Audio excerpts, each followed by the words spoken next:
Okay, I wanted to show you how I do these reflections down here. And I've changed this over the years, but I think that I finally have gotten to where it looks looks fairly realistic.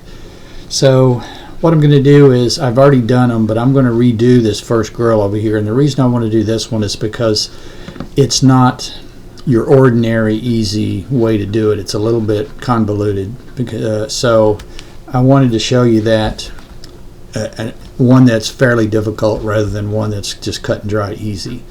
So we're going to take this, we're going to turn off that young lady's reflections down here. You can see I've already got it selected. I'm just going to turn it off and we're going to do it over again, just so you see what the process is.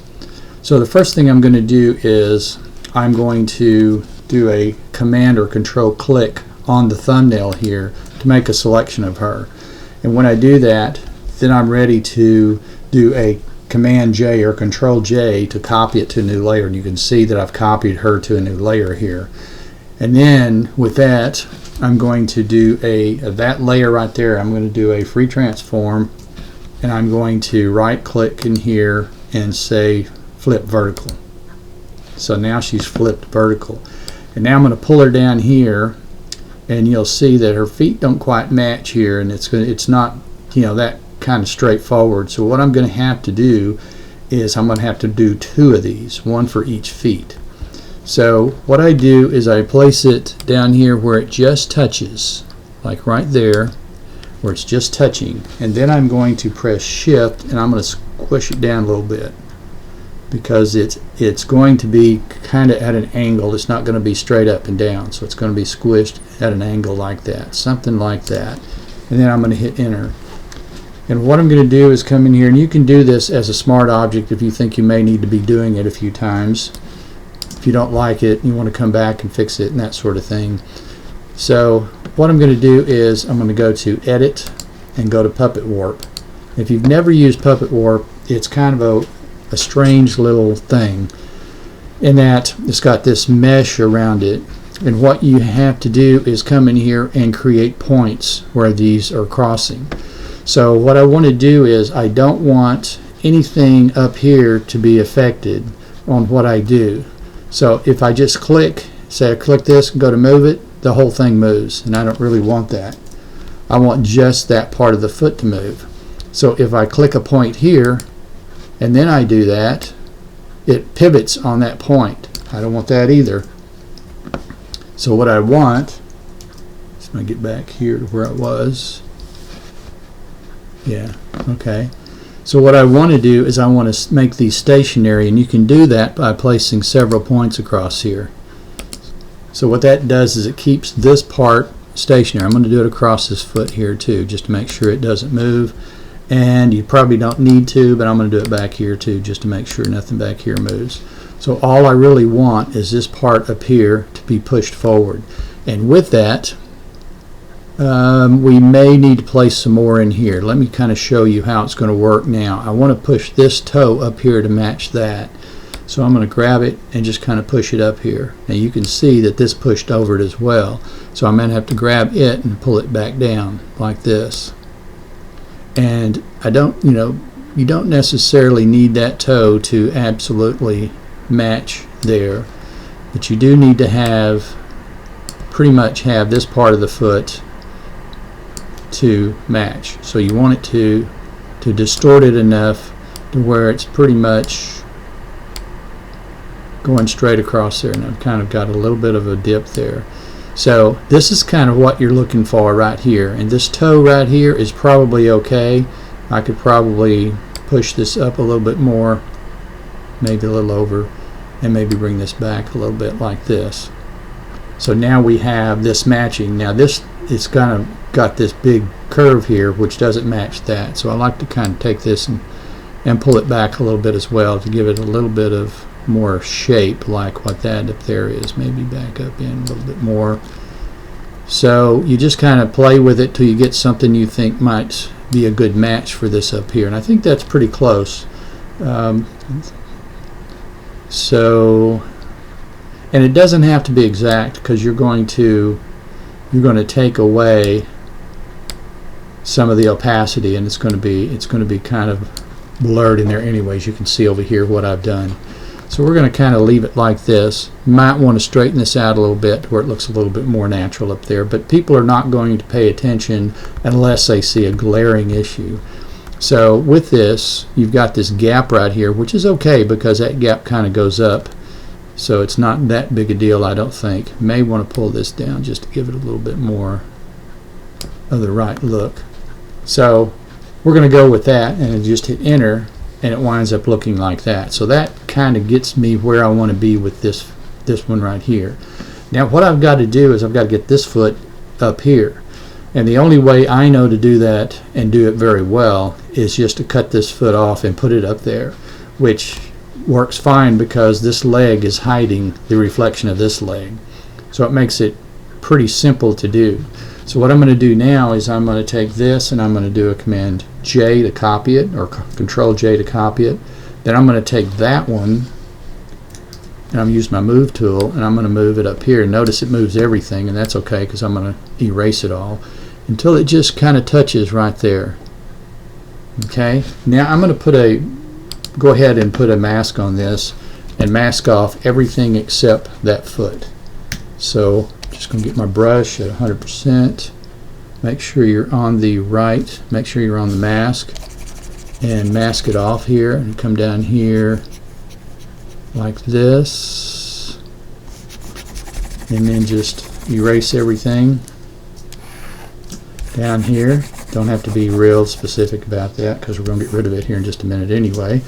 Then I can go back to this other one, go ahead and put a mask on it, and we'll just take this foot off right here. Okay, like that.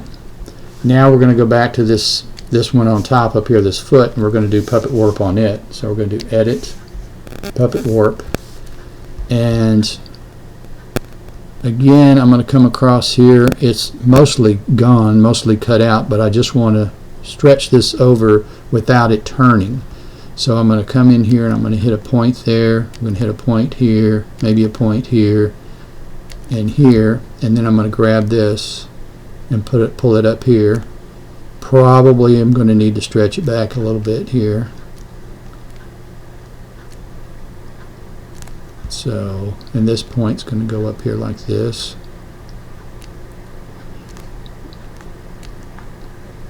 It'll give you that warning message if you don't have your cursor on one of these points. This is not looking real good like I had it before, so I may have to do this over again. Sometimes I have to do it a couple of times because I make a big mistake. This is going to need to come back down here, and it's so wiggly wobbly here. I may just start over. And sometimes it's better if you just, if I'd have left that in there. Yeah, that's not going to look real good. So we have that, and it's too bad there. So let's go back before puppet warp, and what I'm going to do is I'm going to actually hide this mask for a minute so that I have everything here and I don't have to worry about. I can put anchor points along this leg here, and then I can move this foot more freely. So we're going to do that. I'm going to go back to, I'm going to go make sure I'm on the right mask, the right layer there, edit, puppet warp, and we're going to do this again. And I don't think puppet warp, let's see, let's try that again. It might not work if I hide the mask, so edit, yeah. So I'm going to have to leave the mask on. Alright, something's going on here.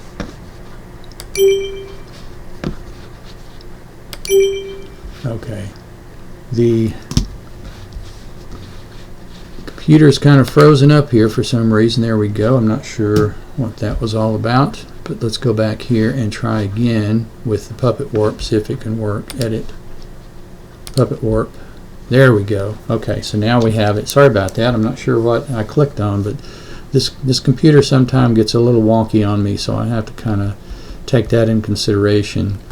So what we're going to do is come in and I'm going to anchor here, here. I'm going to anchor up here, here, just so that nothing moves except the foot here that I want to move.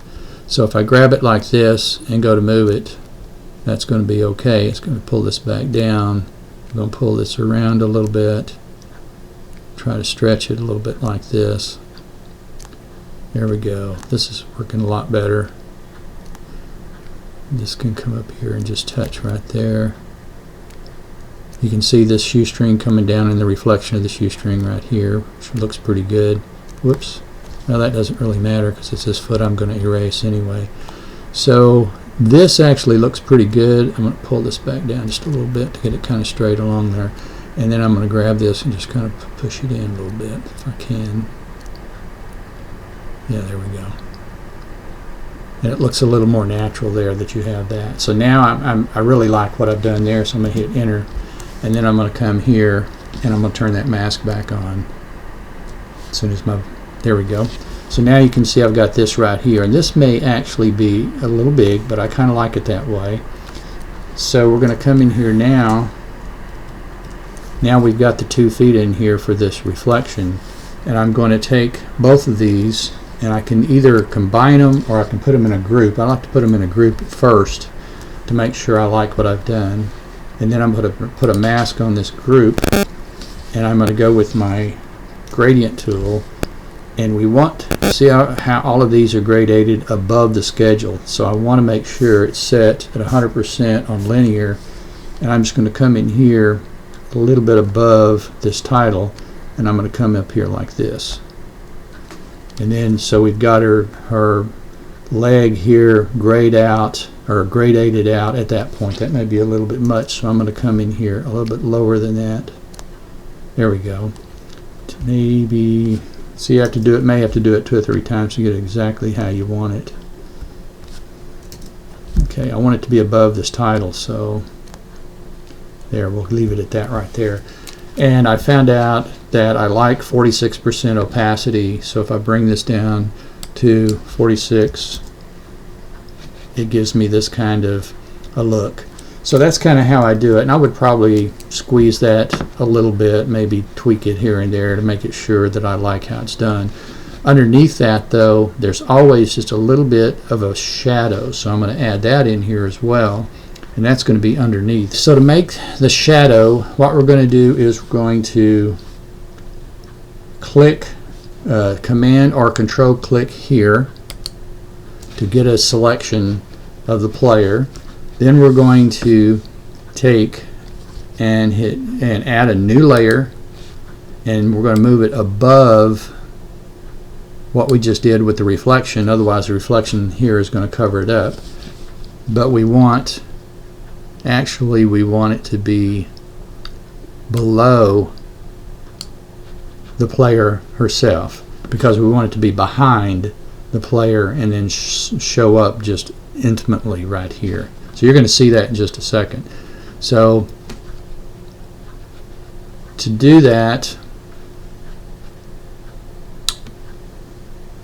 now that I have this selection made, we're going to have that show up right in between the player and the reflection. So it's going to be right here. So I'm going to add a new layer here, and we're going to fill that with black. So you should see it on the thumbnail there, it's filled with black. I'm going to turn off the selection, Command or Control D. We're going to go in here and watch. I'm going to go to my Move tool, make sure I'm on my Move tool, and press the down arrow, and you see it start appearing here. So we only want it to barely appear there. So what we have is something like that, and what we're going to do now is we're going to add a layer mask on this layer, and then we're going to invert that to hide everything, because what's going to happen is if I don't invert it, you're going to see that she has that shadow right here too, and we don't want that. And it's going to be all along her hair and all along her hands and everything. We don't want that. So what we want to do is be able to paint it in. Paint it in where we want it. So I'm going to come here and I'm going to paint with white, and with my brush right here, and we're just going to paint it in right there, and then we're going to paint it in up here. And that's the only place we really want it. So now, one more thing, we're going to come back here and we're going to add a blur. So we go filter, blur, Gaussian blur, and I've been blurring those at 1.7, and I think that's just about right because we want it to be fairly defined because it's very close there. So now if you back out, it's very subtle, but it grounds them a little bit more with that little bit of a black. And that may be something that I'll want to change a little bit. Maybe it's too black or something. But that was a little convoluted there. I kind of got mixed up. I hope you followed it fairly well. But it's pretty easy actually to come in here and make these reflections. It just sometimes it's time consuming. Sometimes it's you get playing with puppet warp, and you may have to do it 2 or 3 times to get it to do what you want it to do. But that's pretty simple, and I'm pretty much done with this poster now until I hear back from the coach. And what I want to know from the coach is, number 1, what do we do with the schedule, and number 2, do I have all the girls here, because I need a roster and I need to make sure that I have all the girls. And then I will give her a draft to say, do you want to move these girls around? And if she does want to move the girls around, then I'm going to be a little bit with her about balance, because we need to make sure we have good balance in here, and we'll go from there. So the next thing I want to do after that, is I'm going to begin to blend everybody in. Once I get the schedule in, I'll come back, probably redo the spotlights a little bit, add a little bit of haze. I think I'm going to add a little bit of something in between the seniors and the back here to kind of separate them a little bit, maybe a little bit of smoke or haze behind them there, and then begin to blend. And the blending is going to just be probably some LUTs, which are the lookup tables, color lookups, maybe some LUTs. I may add a little bit of topaz impression, I'm not sure, or just kind of do something to kind of blend them together. And I think they're all blended pretty good now. I mean, this isn't one of those where you have to blend into an atmosphere necessarily, because I mean it's got a black background, they stand out, they're all pretty much the same color, and so it's not like I have to blend them into a scene or anything. I've built the scene myself. But anyway, that's where we are now, and that's where I plan on going in the future. So we'll see you then.